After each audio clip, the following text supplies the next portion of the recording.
Baik, Assalamualaikum warahmatullahi wabarakatuh. Waalaikumsalam warahmatullahi Waalaikumsalam wabarakatuh. warahmatullahi Baik, untuk wabarakatuh. pembahasan database management system, kita menggunakan literatur, salah satunya itu adalah dari pengarangnya Raghu Ramakrishnan dan Johannes Berkeley. Ini ada di websitenya. Ini literatur yang digunakan, ya, dan menggunakan literatur yang juga banyak.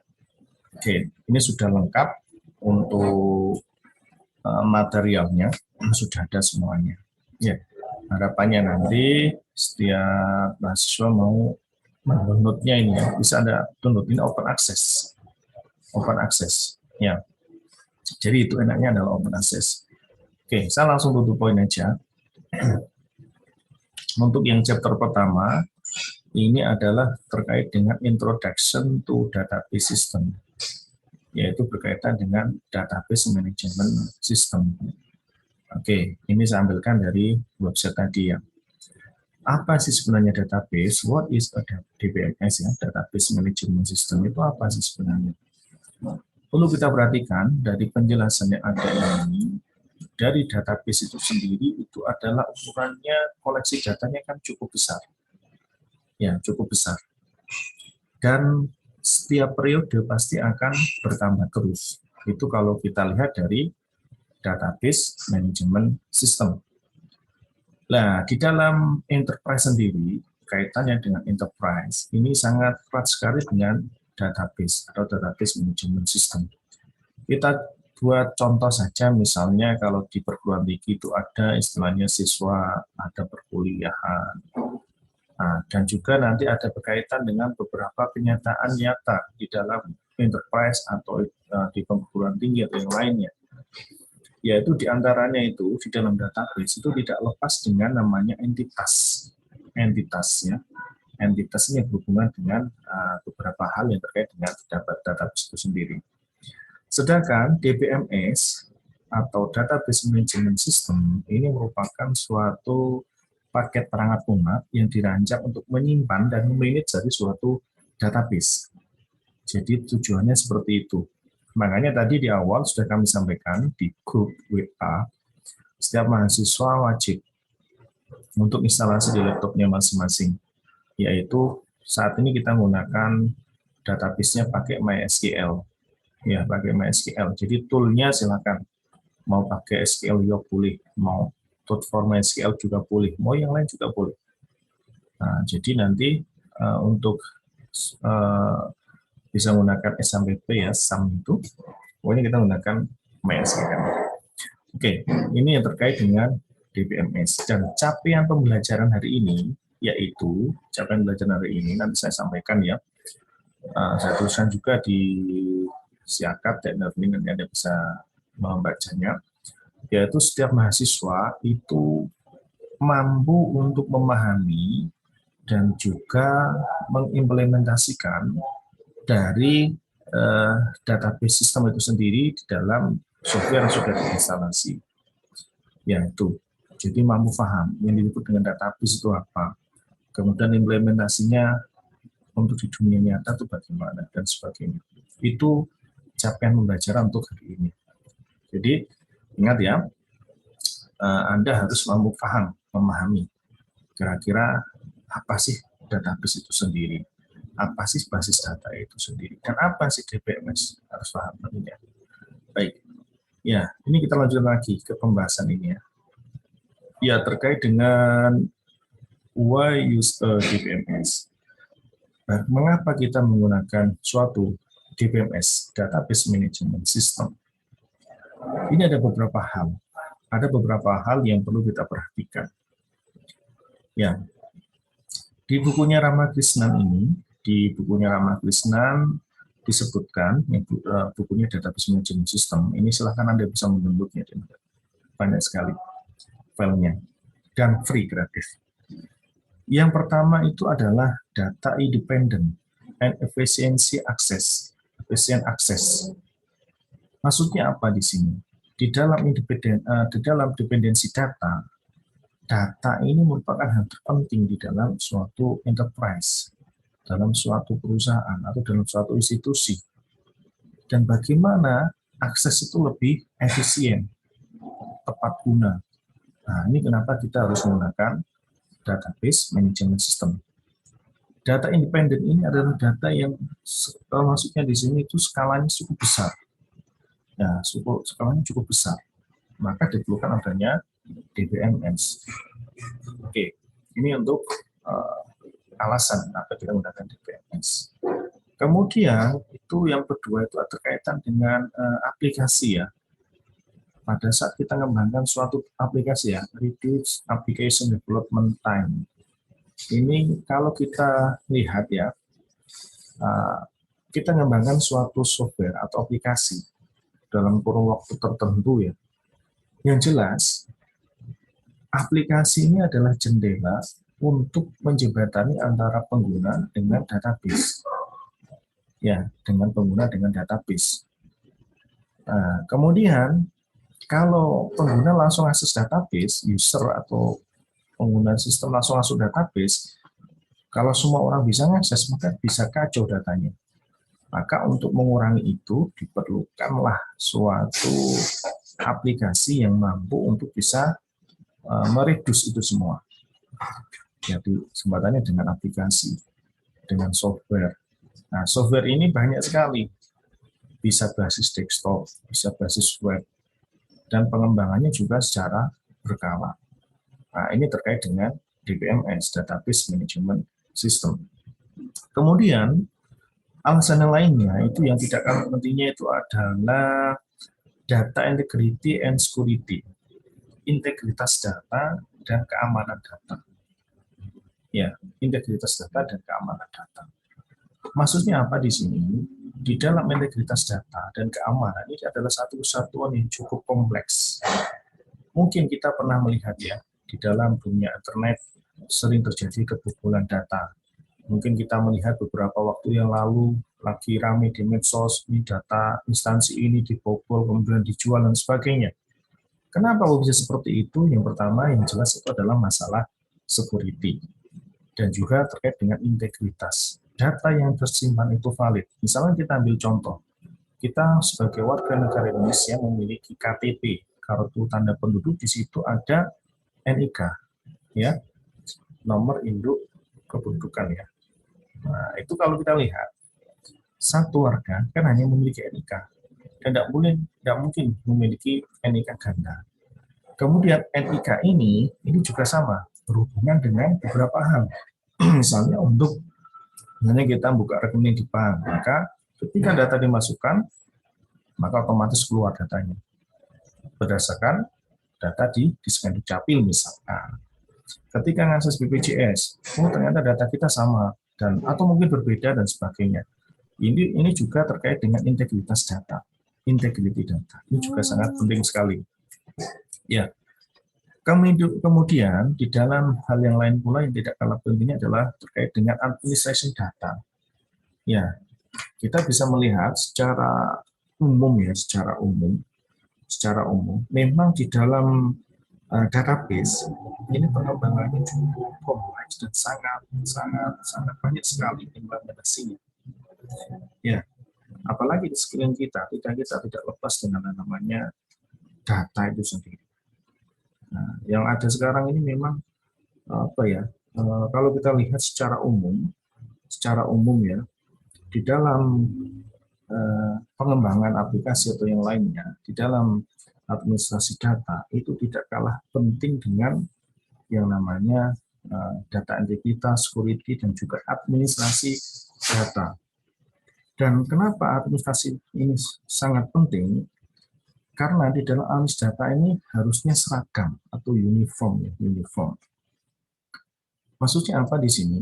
Di dalam administrasi data ini ya, seragam di sini itu adalah memiliki ya kesamaan dalam hal, misalnya tadi saya sampaikan NIK, nomor induk kependudukan, namanya harus sama dengan yang ada di NIK tersebut. Jangan sampai NIK ini yang sebagai primary key ya, atau key dari suatu data tadi, NIK tersebut namanya berbeda. Wah, ini juga berbahaya nanti. Nah, maka di sini diperlukan adanya DBMS. Dan juga di dalam DBMS sendiri, kenapa kita harus memahami ya, atau mungkin terkait dengan apa saja yang kita kaitkan ketika kita menggunakan database, memang sangat kompleks ya. Concurrent access atau istilahnya kita bisa mengakses secara bersamaan dengan proses-proses yang lain, mungkin ada terjadi crash atau yang lainnya. Maka dengan adanya DBMS ini memudahkan kita untuk melakukan recovery. Ya, ini alasan utamanya. Kalau tanpa menggunakan DBMS akan mengalami kesulitan, Itu kenapa alasan kita menggunakan DBMS. Ya, kemudian di pembahasan lain ini terkait dengan mengapa why study database, mengapa kita mempelajari database. Ada beberapa hal yang sangat menarik di sini yang perlu kita pahami dan kita perjelas bersama ya. Di antaranya itu adalah computation ya, atau komputasi. Komputasi ini kalau kita kaitkan dengan teknologi yang ada sekarang ini sangat-sangat penting sekali. Di antaranya itu ada istilah law N atau N ya. Kalau law N berarti ini kaitannya dengan kapasitas yang rendah atau spesifik yang aplikasinya cukup kompleks, itu high end. Dari masing-masing ini perlu kita perhatikan bersama. Dari sekian computation atau komputasi informasi yang ada, yang tidak kalah pentingnya itu adalah bagaimana kita melakukan komputasi dari data yang ada itu sehingga information-nya sehingga bisa menghasilkan suatu informasi yang berguna. Itu yang penting. Maka di dalam database itu sendiri, di mana data itu semakin berkembang cukup besar, cukup banyak dari waktu ke waktu, maka DBMS ini sebagai suatu engine atau istilahnya suatu paket untuk memanage suatu database sendiri. Maka ada istilah namanya AI, Artificial Intelligence, multimedia atau logik dan sebagainya. Itu kaitannya dengan kenapa dari data yang banyak itu bisa kita ambil, kita bisa menghasilkan informasi yang dengan melakukan komputasi yang ada itu. Nah, itu harus terkait dengan database. Kita ambil contoh misalkan ya, misalkan di suatu supermarket atau di suatu hypermart ya, di mana di situ banyak pelanggan, banyak barang dan sebagainya. Nah, kita bisa menerapkan metode-metode tertentu di dalam bidang komputer science, ya, bidang informatika, di antaranya misalnya penataan barang-barang produk yang ada di hypermart atau supermarket tadi. Jadi penataan itu tidak sekedar ditata di tempat ini, di rak ini, enggak. Tapi ada mekanisme namanya AI, ya, atau Artificial Intelligence. Kira-kira barang ini yang sesuai di bagian ini, berdasarkan apa? Dari berdasarkan pola yang ada. Itulah yang menjadi dasar utama ketika kita melakukan komputasi tadi. Ya, ini adalah database. Sehingga perlu kita perhatikan kenapa kita harus belajar atau melajari suatu database. Oke. Berikutnya, di dalam database itu sendiri ya ada data model. Nah, ini ya data model. Ini data model ini adalah sekumpulan dari konsep untuk menggambarkan, mendeskripsikan suatu data. Itu data model.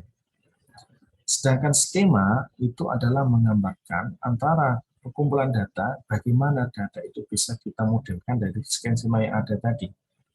Sehingga di dalam data model itu muncullah suatu relational model dari data itu sendiri. Yang mana konsep utama dari data model itu adalah ada relasi, hubungan ya, relasi. Relasi ini berkaitannya dengan beberapa tabel atau kolom ya. Ada row dan sebagainya. Ini konsep utamanya. Nanti akan kita bahas secara detail terkait dengan relasi dalam suatu database management system. Dan ini tidak boleh nanti konsep relasi ini jangan sampai nanti salah ya. Kalau salah maka yang dideskripsikan dari data juga akan salah pula. Maka nanti akan kita bahas secara mendalam ya. Kemudian setiap relasi itu memang menggambarkan dari beberapa kolom atau profil. Nah, kolom dari suatu tabel yang ada. Makanya di dalam database itu adalah terdiri dari berbagai macam tabel. Di dalam tabel itu terdiri dari field. Nah, ini yang harus jadi satu kesatuan yang kompleks. Jangan sampai kita membangun suatu database itu, database ini tujuannya menampung data-data sampah. Maksudnya apa data sampah ini? Yaitu teknik normalisasi data masih belum diterapkan, atau redundant atau pengulangan data masih ada. Sehingga itu nanti akan menghasilkan data-data yang tidak berguna, yang nanti akan menambah space pada hard disk, space pada kapasitas di komputer atau mungkin di database-nya itu sendiri. Ya, baik. Berikutnya ada namanya level of abstraction. Nah, jadi di dalam database ada namanya conceptual schema dan physical schema, dan masing-masing yang menggambarkan. Kalau view ini menggambarkan bagaimana pengguna itu melihat dari data itu sendiri. Bagaimana pengguna itu melihat data itu sendiri. Sedangkan untuk conceptual schema ini mendefinisikan suatu struktur logik. Struktur logik, ya, struktur logik itu seperti apa. Nah, sedangkan untuk physical schema itu sendiri menggambarkan file atau indeks yang digunakan dari skema yang digunakan tadi. Maka ada istilah di dalam skema itu, ada namanya DDL, ada DML.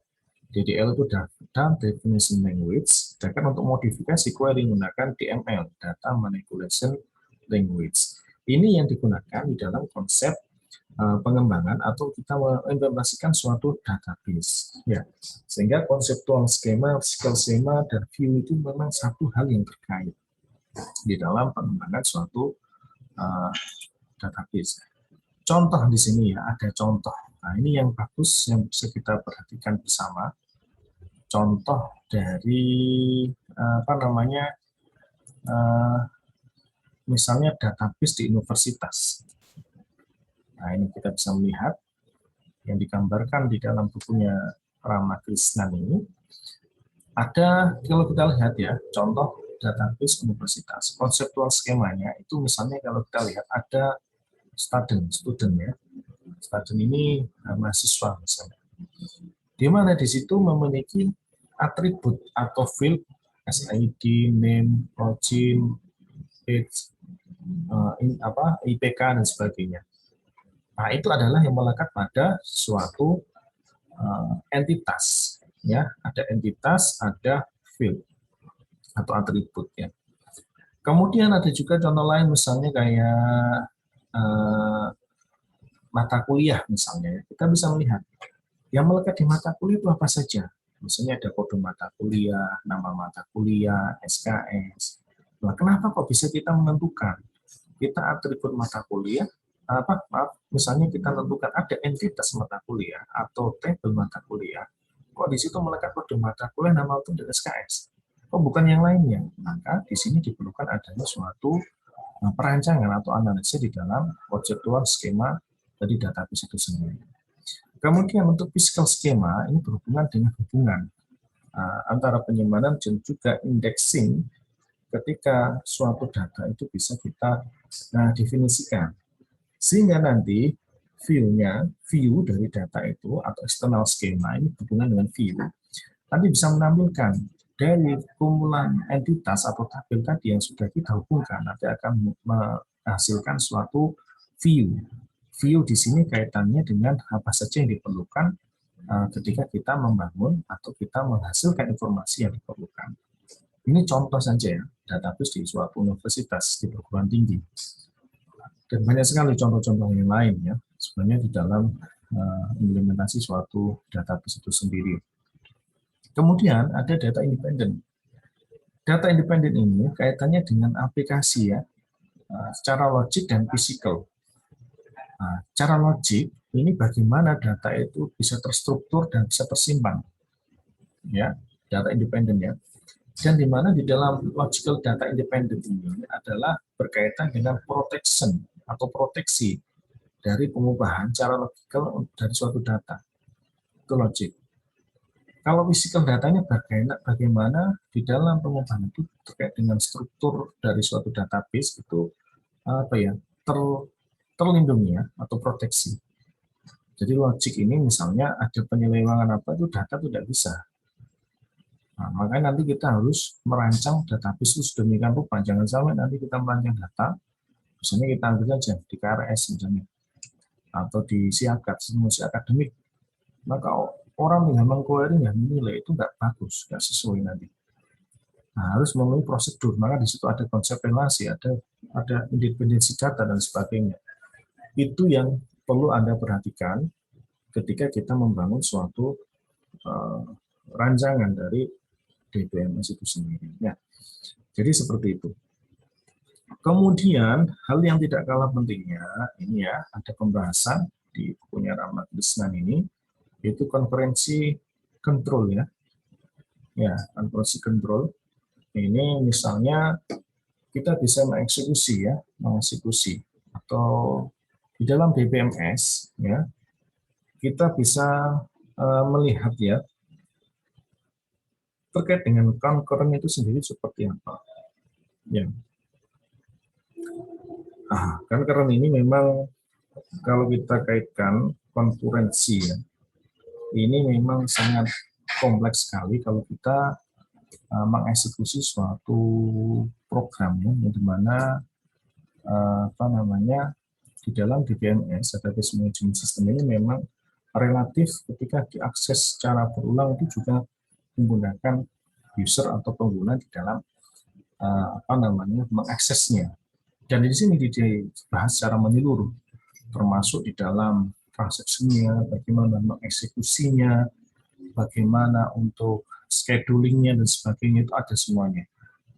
Intinya di sini itu adalah bagaimana suatu DBMS, Database Management System itu bisa meminimalisir atau bisa mengontrol beberapa kesalahan-kesalahan atau meminimalisir untuk data yang supaya bisa independen seperti apa, independensi data, integritas data dan sebagainya. Sehingga di dalam DBMS itu sendiri untuk scheduling concurrent transaction ini bisa menerapkan namanya sistem untuk automaticity. Ya, ini bisa misalnya menghindari crash data antara satu dengan yang lainnya. Jadi itu yang pendahuluan untuk materi kita hari ini. Silakan nanti bisa dipelajari dan harapannya semua mahasiswa yang mengikuti mata kuliah basis data ini bisa memahami apa yang saya jelaskan. Jika ada yang kurang jelas, silakan bisa ditanyakan melalui WA ya, WhatsApp. Mungkin itu dari saya penjelasan untuk materi pertemuan kesekian ini ya, untuk membahas mengenai database. Baik, kurang lebihnya mohon maaf. Kita lanjutkan perkuliahannya menggunakan WA ya. Terima kasih. Assalamualaikum warahmatullahi wabarakatuh.